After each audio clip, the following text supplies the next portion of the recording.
Radhe Radhe everyone, एक नए video के साथ फिर से आप सभी का स्वागत करती हूँ। तो कार्तिक पूर्णिमा के दिन को गंगा जी का नहान या गंगा जी में स्नान का दिन माना जाता है। कार्तिक पूर्णिमा के दिन गंगा दीपदान का बहुत ज्यादा महत्व होता है। गंगा दीपदान अगर हो सके तो आप गंगा जी के किनारे जाकर करें, लेकिन हम गृहस्थ जनों की व्यस्त भाग दौड़ भरी जिंदगी में ऐसा हर बार हो पाना संभव नहीं हो पाता, थोड़ा मुश्किल हो जाता है।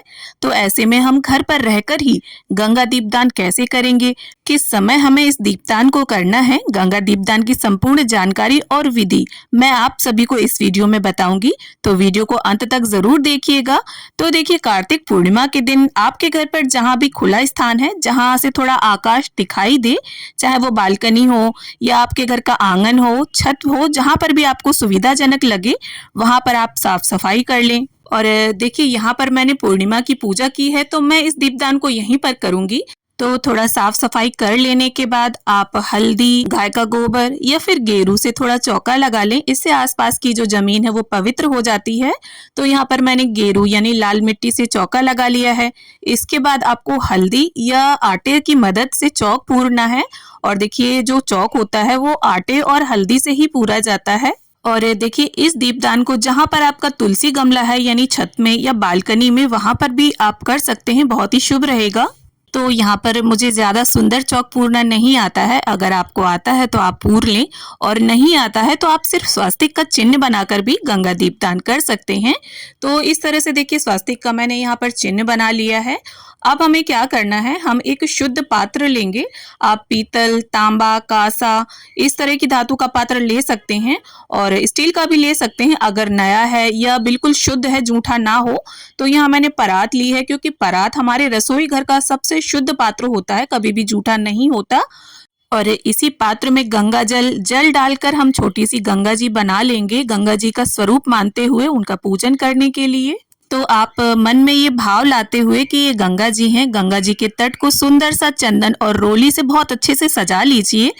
अब हमें क्या करना है, सबसे पहले गंगा जल डालिए परात में आप, और इसके बाद शुद्ध जल हम गंगा जल में मिश्रित कर लेंगे। अब देखिए, जब भी हम किसी देवी देवता का पूजन करते हैं तो सबसे पहले उन्हें स्नान कराते हैं, पर गंगा जी को हम क्या ही स्नान कराएंगे, जबकि वो पूरी दुनिया को स्नान कराती हैं, सबके पाप धोती हैं। इतनी पवित्र और पावन है हमारी गंगा मैया। तो यहाँ पर सबसे पहले वस्त्र की भावना से हमने मैया को कलावा अर्पित कर दिया है। इसके बाद चंदन, रोली, तिल समर्पित कर दिए हैं, और तिलों का आसन देते हुए हम गंगा मैया के तट पर दीपदान कर लेंगे। और इसके साथ ही देखिए, किसी भी देव वृक्ष के आप 5, 7, 9, 11 जितने भी आप दीपदान करना चाहते हैं उतने पत्ते ले लें। तो यहाँ पर मैंने पीपल के पत्ते लिए हैं। आपको आसानी से जो भी पत्ते मिल जाएं आप उनका प्रयोग कर सकते हैं।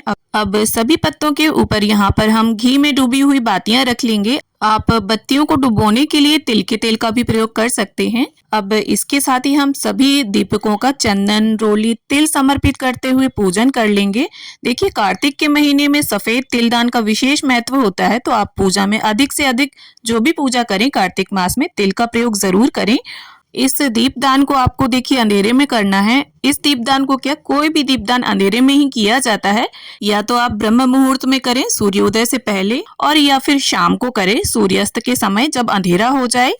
तो यहाँ पर मैंने चंदन, रोली, तिल समर्पित करते हुए दीपकों का पूजन कर लिया है, और इसके बाद मैंने भोग स्वरूप सभी दीपकों में थोड़ी थोड़ी चीनी रख दी है। आप बताशा, मिश्री, इलायची दाना कुछ भी रख सकते हैं। अब इसके बाद हम लोग दीपदान करेंगे, गंगा जी में हम दिए छोड़ देंगे। और देखिए, सौभाग्य से अगर आप कार्तिक पूर्णिमा के दिन गंगा तट पर जाते हैं तो आपको ये दिए, जो सूखे हुए पत्ते होते हैं उनकी कटोरियां दोने टाइप के बनाकर वो रखते हैं, बेचते हैं, तो वहीं पर आपको आसानी से मिल जाएंगे ये।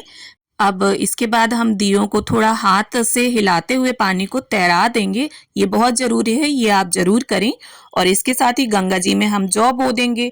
इसके साथ ही देखिए, जो भी पुष्प हो आपके पास वो अर्पित करें आप गंगा जी को, और जो भी भोग प्रसाद आपने अर्पित किया है थोड़ा सा इस तरह से लेके गंगा जी में छोड़ देंगे हम। तो देखिए, इस पूजन को करते समय हमें मन में पूरा यही भाव लाना है जैसे हम साक्षात गंगा जी का पूजन कर रहे हैं। और इसके साथ ही देखिए, थोड़ा कच्चा दूध आप गंगा जी में जरूर समर्पित करें। अब इसके साथ ही आपसे जो बन पड़े साड़ी, सूट, ब्लाउज पीस या खाली आप एक रुमाल भी ले सकते हैं और कुछ सुहाग का सामान उसमें रख दें। यहाँ पर मैंने चूड़ी, बिंदी, महावर, मेहंदी, सिंदूर लिया है एक साड़ी के साथ में, और उस पर थोड़ी दक्षिणा भी आप अवश्य रख दें पूजा में और दान में रही कमियों को पूरा करने के लिए। अब इसके बाद हाथ में थोड़े से फूल या तिल लेकर देखिए पूर्णिमा के दिन जो कथा पढ़ी जाती है सत्यनारायण भगवान की, उसे आप पढ़ सकते हैं या गंगा मैया की कहानी भी पढ़ सकते हैं।